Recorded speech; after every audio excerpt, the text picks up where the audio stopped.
Shalom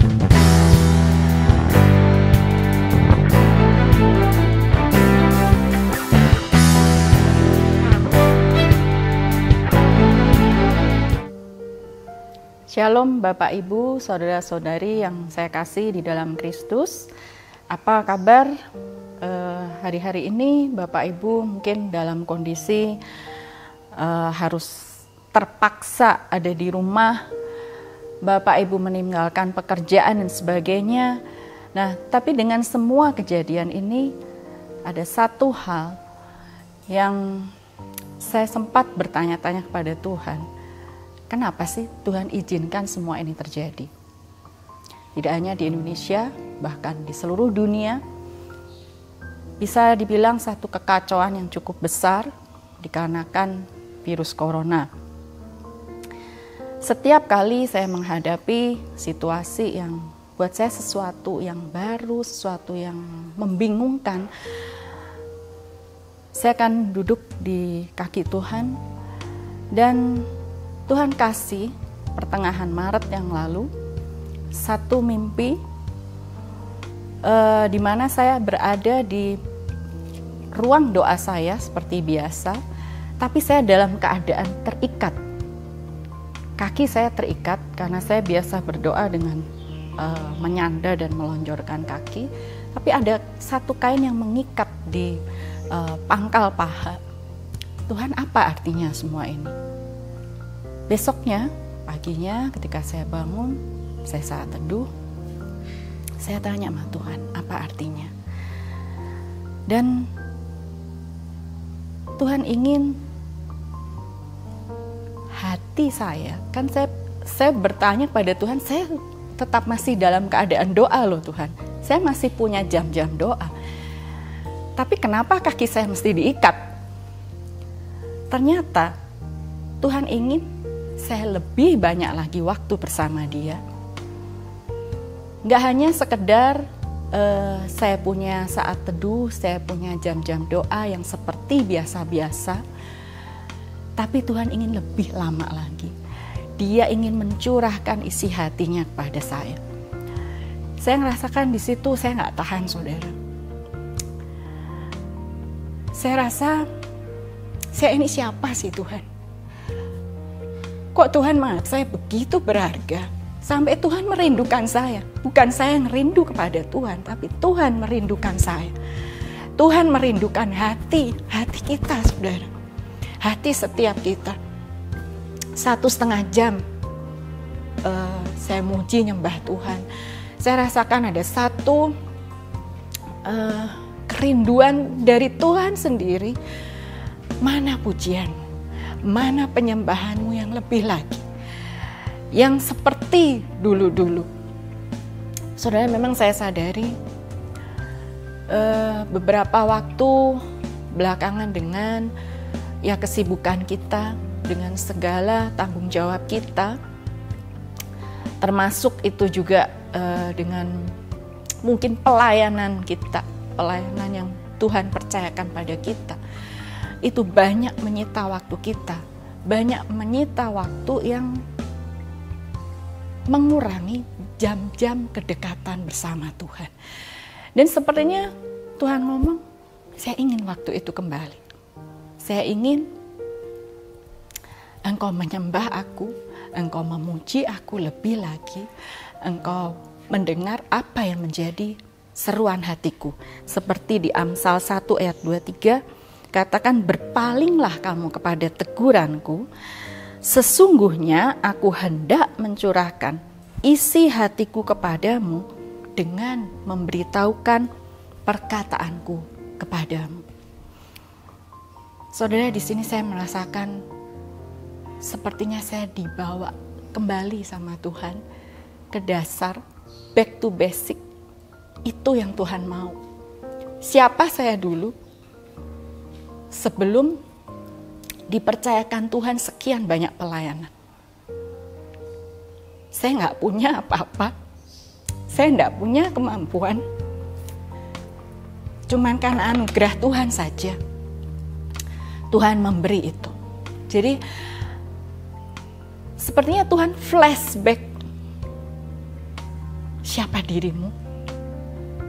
Waktu engkau bukan siapa-siapa. Jadi saya kasih perenungan hari ini judulnya Back to Basic. Artinya apa, saudara? Tuhan ingin waktu-waktu yang Dia miliki bersama kita, waktu pribadi kita, Tuhan menginginkan begitu dalam. Tuhan merindukan, bukan hanya kita yang rindu kepada Tuhan, tapi Tuhan merindukan. Yuk kita coba kembali refleksi. Mungkin hari-hari ini Bapak Ibu begitu banyak disibukkan oleh pekerjaan. Mungkin hari-hari ini Bapak Ibu banyak disibukkan oleh urusan rumah tangga, sekolah, bahkan pelayanan. Tapi masih enggak kita punya waktu-waktu yang berkualitas bersama Tuhan? Karena itu yang Tuhan mau. Itu yang saya dapat ketika saya merenungkan kenapa Tuhan kasih mimpi seperti itu. Dan satu hal, Tuhan ingin mempersiapkan mempelainya.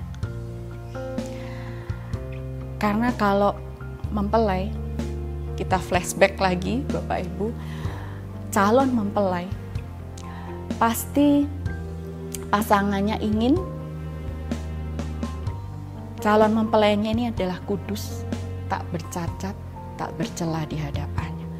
Itu yang sedang Tuhan persiapkan. Itu sebabnya Tuhan juga kasih di Efesus 1 ayat 5 dan 6, saya akan bacakan. Dalam kasih, Ia telah menentukan kita dari semula oleh Yesus Kristus untuk menjadi anak-anaknya sesuai dengan kerelaan kehendak-Nya, supaya terpujilah kasih karunia-Nya yang mulia, yang dikaruniakan kepada kita di dalam Dia yang dikasihinya. Jadi perikopnya di sini berbicara kekayaan orang-orang yang terpilih. Sadarkah kita bahwa kita ini adalah orang-orang yang dikasihi? Kita adalah orang-orang yang dipilih, yang dipersiapkan Tuhan untuk jadi mempelainya. Mempelai yang kudus, yang tak bercacat dan tak bercela, dan mempelai yang mempunyai hati sepenuhnya tertuju kepada Dia. Saya jadi ingat waktu almarhum Papa, Pak Sutikno, waktu kami akan menikah, saya akan menikah dengan Frans. Waktu itu di konseling, saya ingat satu pertanyaan yang sampai hari ini saya tidak pernah lupa. Apakah cintamu kepada pasanganmu, kepada calon pasanganmu penuh? Saya waktu itu nggak begitu nangkap, saudara. Tapi saya setelah Tuhan memberikan ini, saya mulai merasakan seseorang yang mengharapkan pasangannya, calon mempelainya, hatinya sepenuhnya tertuju kepada Dia. Itu sebabnya Tuhan sedang murnikan hati kita. Hati kita hari-hari ini ada di mana? Seringkali kita melakukan banyak hal-hal yang mendesak, tapi bukan hal yang penting. Saya masih saat teduh, saudara. Tapi terkadang saat teduh itu dibatasi dengan waktu-waktu. Saya harus jam antar sekolah. Saya harus mempersiapkan ini itu. Saya harus bahkan kadang persiapan untuk sharing doa pagi. Saya hentikan saat teduh saya. Padahal sebenarnya Tuhan ingin lebih lagi. Nah, hati yang penuh, cinta yang penuh kepada Tuhan, itu yang Tuhan mau. Hari-hari ini kenapa kita dibuat sepertinya dunia dibuat stuck, berhenti semuanya sebentar, kerja nggak bisa, sekolah ada di rumah, semua kegiatan, semua aktivitas kita yang begitu menyita waktu, Tuhan hentikan supaya hati kita tertuju sepenuhnya kepada Dia. Itu pesan yang pertama yang Tuhan berikan. Dan yang kedua, mengapa Tuhan hari-hari ini mempersiapkan mempelainya? Masih dari Efesus 1 ayat yang ke-9 dan 10, sebab ia telah menyatakan rahasia kehendaknya kepada kita sesuai dengan rencana kerelaannya, yaitu rencana kerelaan yang dari semula telah ditetapkannya di dalam Kristus. Ayat 10-nya, sebagai persiapan kegenapan waktu untuk mempersatukan di dalam Kristus sebagai kepala segala sesuatu, baik yang di surga maupun yang di bumi. Jadi Tuhan sedang mempersiapkan satu hari di mana seluruh jemaatnya menjadi satu di dalam kesatuan tubuh Kristus dan Dia adalah kepala. Jadi hari-hari ini adalah hari-hari di mana waktunya sudah sangat singkat, saudara. Kita tidak bisa main-main lagi. Kita harus fokus pada apa yang Tuhan mau yang kita lakukan. Sebagai anak-anak Tuhan, sebagai calon mempelainya. Hari-hari ini juga Tuhan bawa saya karena saya kebetulan melayani di MK. Saya dibawa pada satu paradigma, tidak hanya memperhatikan gereja lokal, tapi kami dibawa beberapa tahun terakhir, ya sekitar 2 tahun terakhir, kami dibawa untuk melangkah memberkati gereja-gereja lain. Hal inilah yang saya tangkap.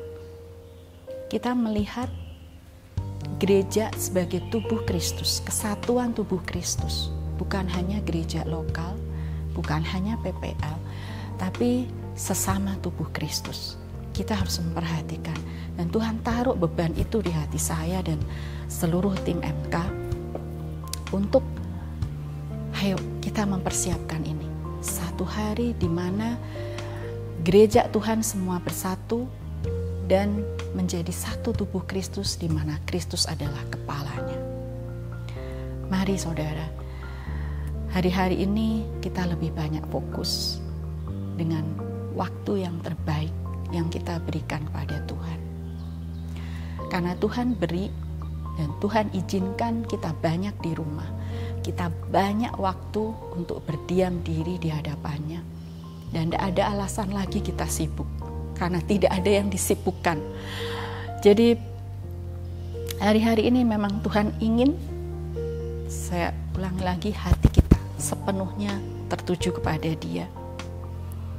Karena kita akan dijadikan milik kesayangannya.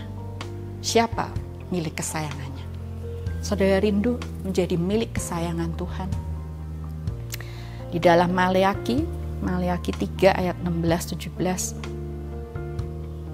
Saya akan buka Maleaki 3.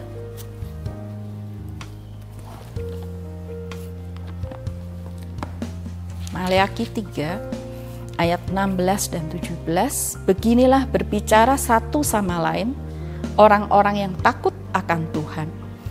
Tuhan memperhatikan dan mendengarnya. Sebuah kitab peringatan ditulis di hadapannya bagi orang-orang yang takut akan Tuhan dan bagi orang-orang yang menghormati namanya. Mereka akan menjadi milik kesayanganku sendiri. Firman Tuhan semesta alam, pada hari yang kusiapkan, aku akan mengasihani mereka sama seperti seseorang menyayangi anaknya yang melayani dia. Jadi di sini katakan siapa yang akan jadi milik kesayangan Tuhan adalah orang yang takut akan Tuhan dan orang yang menghormati namanya. Artinya kita coba selidik hati kita. Mungkin ada hal-hal yang kita harus bertobat. Mungkin ada hal-hal yang belum berkenan di hadapan Tuhan. Seperti Daud sering berkata, Tuhan, bebaskanlah aku dari apa yang tidak kusadari. Saya sangat suka dengan pernyataan Daud itu. Karena setiap orang itu cenderung merasa dirinya benar. Semua orang menganggap dirinya benar. Tapi kadang kita nggak sadar bagaimana di hadapan Tuhan. Biarlah hari-hari ini kita punya hati yang takut akan Tuhan dan kita hormat akan namanya. Dengan banyak memuji, menyembah Dia. Nah, Maleakhi 4 ayat 1 juga dikatakan bahwa sesungguhnya hari itu datang menyala seperti perapian. Jadi hari akhir tadi, hari yang Tuhan persiapkan, hari Tuhan, bahwa sesungguhnya hari itu datang menyala seperti perapian, maka semua orang gegabah dan setiap orang yang berbuat fasik menjadi seperti jerami dan akan terbakar oleh hari yang datang itu. Firman Tuhan semesta alam sampai tidak ditinggalkannya akar dan cabang mereka. Siapa sih orang gegabah? Ternyata orang gegabah itu orang yang sombong, saudara. Saudara bisa buka nanti di Yesaya 2 ayat 12. Orang gegabah itu adalah orang yang sombong, orang yang tinggi hati. Maka marilah kita refleksi diri kita masing-masing di hadapan Tuhan. Mungkin hari-hari ini kita merasa diri kita kuat, merasa diri kita sukses dengan segala yang kita punya. Tapi semuanya Tuhan izinkan terjadi supaya kita sadar. Kita kembali ke basic. Kita kembali kepada siapa diri kita sesungguhnya sebelum Tuhan percayakan segala sesuatunya di dalam hidup kita. Nah, ketika kita mau meresponi firman Tuhan, ketika kita mau meresponi teguran Tuhan, maka dikatakan di Amsal 1 ayat 33, tetapi siapa mendengarkan aku, ia akan tinggal dengan aman, terlindung daripada kedahsyatan malapetaka. Ya, saya percaya semua dari kita akan ada aman dalam lindungan Tuhan, akan ada dalam penjagaannya kalau kita punya hati yang mau mendengarkan apa yang menjadi isi hati Tuhan. Saya percaya ini adalah janji Tuhan sendiri bahwa kita akan tinggal dengan aman. Saya berdoa untuk setiap kita, setiap keluarga, semua ada dalam perlindungan Tuhan yang sempurna. Dan kita mempersiapkan diri kita menjadi mempelai Kristus. Mempelai yang tak bercacat, tak bercela di hadapannya. Sekian sharing saya. Terima kasih dan Tuhan Yesus memberkati.